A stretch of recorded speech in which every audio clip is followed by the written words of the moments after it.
This morning you spent about 2 minutes scrubbing your teeth with a plastic stick and a tube of paste made from fluoride, detergent, and mint.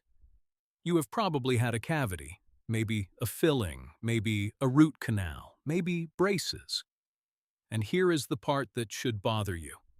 A hunter-gatherer who lived 40,000 years ago, who never saw a toothbrush and had no idea what a dentist was, had fewer cavities than you, less gum disease, a straighter bite. Their teeth were ground down and they still got abscesses, so this is not a story about a lost paradise. But the specific rot that fills your dentist's schedule was rare. And it was rare without toothpaste, without floss, and without a dentist. Once you understand why, you will realize that brushing your teeth is not some ancient skill we finally perfected. It is damage control for a problem we created ourselves. Cleaning your teeth is older than our species. Toothpick grooves show up on fossil teeth going back almost 2 million years.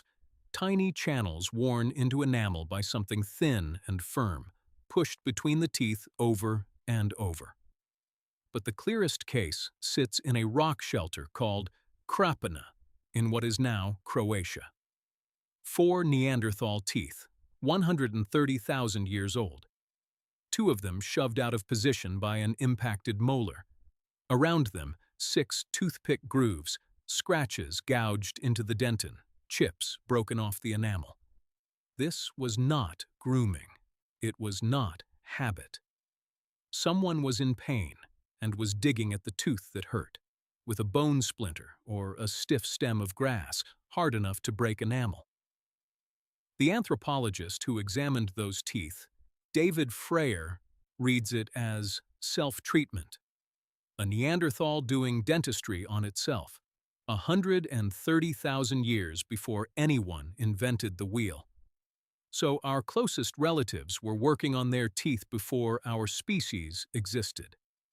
And hunter-gatherers, who owned nothing you would recognize as a dental product, kept the cavities away anyway. Which leaves one question. Why are your teeth worse than theirs? Not because they knew a secret we lost, because they were not eating what you eat. The thing that broke the human mouth was not a lack of brushing, it was farming, and later, sugar. Consider what a hunter-gatherer actually ate: raw roots, fibrous plants, sinewy meat, nuts, and seeds. Chewing, that was work, and all that grinding dragged abrasive fiber across the teeth with every bite, scouring off plaque before it could settle. It is also why their teeth were worn flat by middle age, and there was almost no sugar. The bacteria that cause decay feed on sugar and refined carbohydrate. Give them very little of either, and they cannot do much damage. Their mouths were not clean because anyone cleaned them. They were clean because there was nothing in there worth rotting. That does not mean nothing ever went wrong, and we know because teeth keep records. Plaque hardens into a mineral crust called calculus, and that crust traps whatever passed through the mouth, then holds it for 50,000 years. At a cave called El Sidron in northern Spain, a team led by Laura Weirich pulled DNA out of that crust from Neanderthals who died around 50,000 years ago. One of them was having a terrible time. An abscess was eating into his jawbone. He carried an intestinal parasite that causes acute diarrhea. And his plaque held traces of poplar, which contains salicylic acid, the active ingredient in aspirin. It also held penicillium, the mold behind penicillin, though Weirich has said plainly that he was probably not seeking the mold out. It came in on rotting vegetation. The poplar is the part that matters. He was sick, and he was chewing the one thing in that forest that would blunt the pain. That is the pattern for the entire pre-farming world. Pain was an accident, an impacted tooth, a cracked molar, a jaw that got infected. Rare, individual, unlucky. Nobody's mouth was rotting on schedule. Then, about 10,000 years ago, humans started farming, and the human mouth fell apart.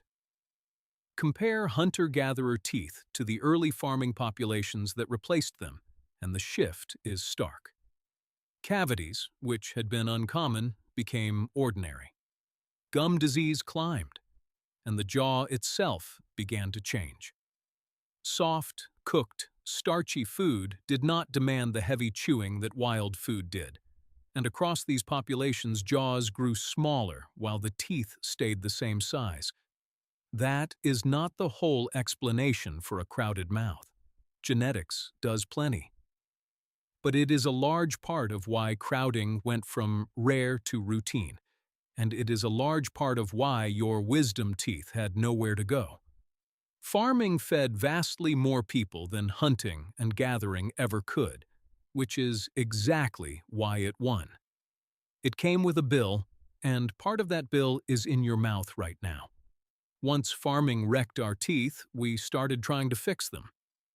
The oldest tool is the chew stick, a twig, 5 or 6 inches long, one end chewed until the fibers frayed into a brush. Babylonians were using them by about 3500 BC. Egyptians were buried with them. People in the Middle East still use the same tool today, cut from a tree called Salvadora persica and sold as a miswak. Here is the part that should stop you. That particular wood carries natural antibacterial compounds that work on the bacteria behind decay. 5,500 years ago, out of every twig on the landscape, someone found the one that was already an antibacterial toothbrush. They had no idea why it worked. It just did. And then, for about 4,000 years, that was more or less it. Scrub the teeth with something rough. Pick out what the scrubbing missed. Nobody knew what caused decay, so nobody could aim at it. Dental care was mechanical, and it stayed mechanical until somebody wrote the recipe down. Long after the pharaohs were gone, in the 4th century AD, a scribe in Roman Egypt wrote out a formula in Greek for what he called a powder for white and perfect teeth. 1 part rock salt, 2 parts mint, 1 part dried iris flower, 20 grains of pepper. Crush it, mix it with saliva, rub it on. That papyrus sat in a rubbish dump, then in a Vienna library, unread, until a curator found it in 2003. A dentist mixed the recipe and tried it. He said it made his gums bleed. He also said his mouth felt clean afterward, and that it beat most of what was sold in the 19th century. 1,500 years before Colgate, somebody had already worked out that you clean teeth with salt and an abrasive, and you add mint so people will actually do it. Look at the whole timeline. For hundreds of thousands of years, humans and their relatives had strong teeth and almost no decay, and nobody was trying. The food did the scrubbing. The sugar was not there to do the damage. Then we invented farming, the single change that gave us cities and writing and everything you know. And in the process, we quietly broke our own mouths.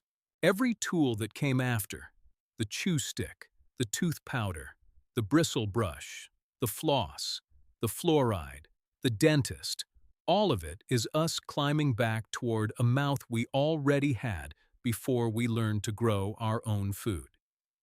So tonight, when you stand at the sink, understand what you are actually doing. This is not a skill your ancestors lacked. They had fewer cavities than you without any of it. You are dressing a wound that farming opened 10,000 years ago, and that sugar has been widening ever since. The toothbrush is not a triumph. It is an apology. Every study and every site behind this video is linked in the description.